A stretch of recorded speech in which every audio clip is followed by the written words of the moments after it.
If Catholicism is false, then how do you explain all the miracles inside of Catholicism? Like what?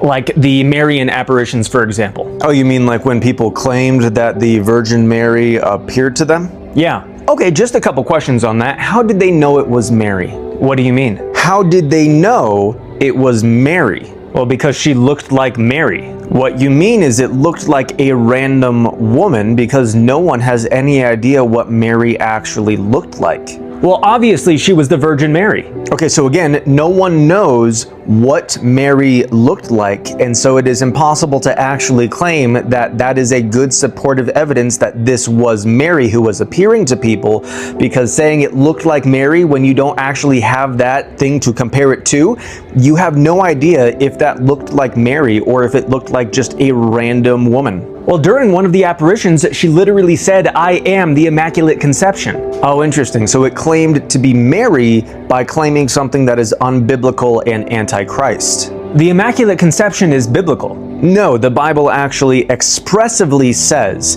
that only God is without sin. It says that there is no one good but God alone, for all have sinned and have fallen short of the glory of God. Well, obviously there's exceptions to that, like Jesus. I swear, if I had a nickel for every single time a Catholic would make that argument when we're talking about this, I would never have to work again in my life. What do you mean? I just said that everyone has sinned and has fallen short of the glory of God. Right, but there are exceptions to that, like Jesus, who did not sin. That's because Jesus is God.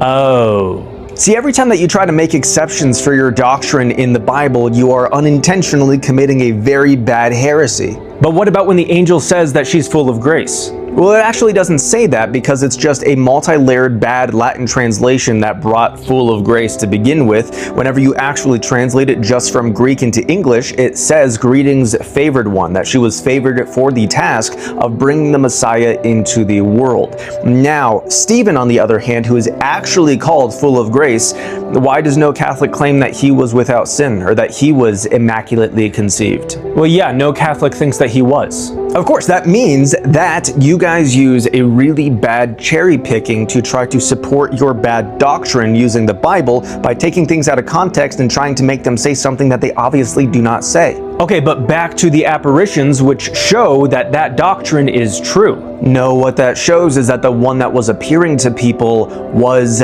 not Mary. What do you mean? If something claimed to be Mary and appeared to people and taught them something that is in opposition to the Bible, then that thing was not sent from God. Mary led thousands of people to Christianity. No, Mary led thousands of people to Catholicism and taught them how to pray to her. Yeah, she intercedes on our behalf. No, only Jesus does that. Mary is dead, so praying to her is a very vile sin.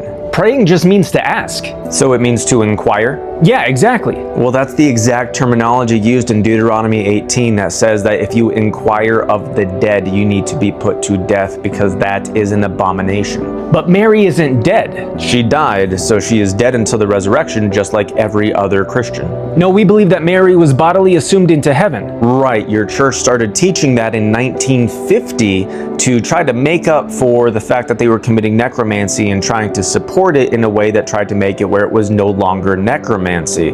Revelation 12 does not at all talk about Mary being bodily assumed in any way. It does not even talk about Mary.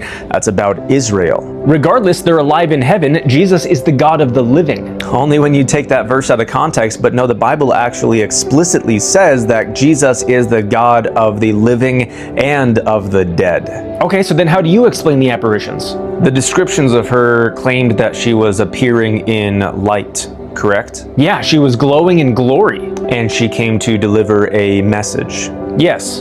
Do you know what the biblical term for messenger is? No. It's angel. In Greek, it's angelos, and in Hebrew, it's malach. Okay. So in 2 Corinthians 11:14, whenever it's warning people very specifically that Satan can appear as an angel of light.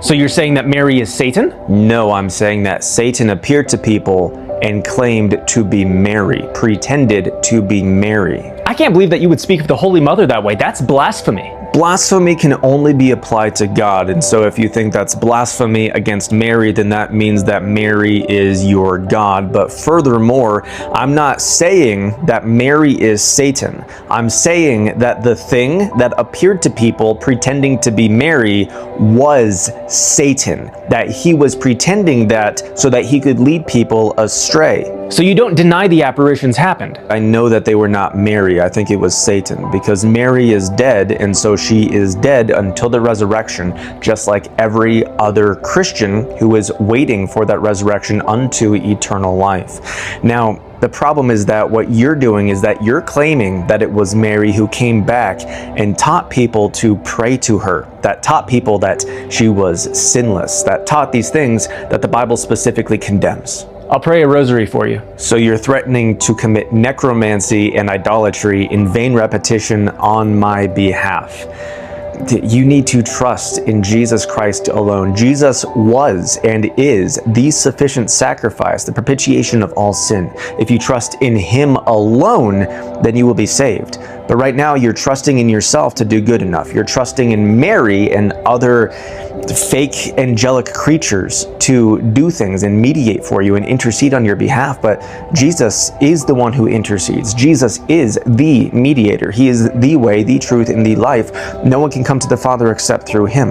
Now, I know that a lot of you like to say, like, oh no, but no one goes to Jesus but through Mary.